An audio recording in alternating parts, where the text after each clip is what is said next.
Well, here is the high-def pictures of the snow coming down pretty hard off the front porch of the house.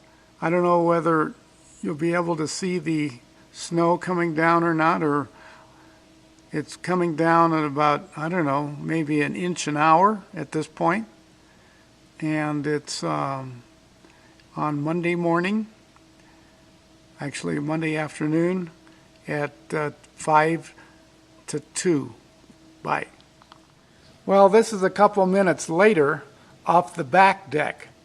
Can you see the snow coming down? It's coming down pretty hard. I don't know whether it's going to pick it up on the video or not, but we'll see. Hi. Well, there's the new garage as viewed from my back sliding glass door.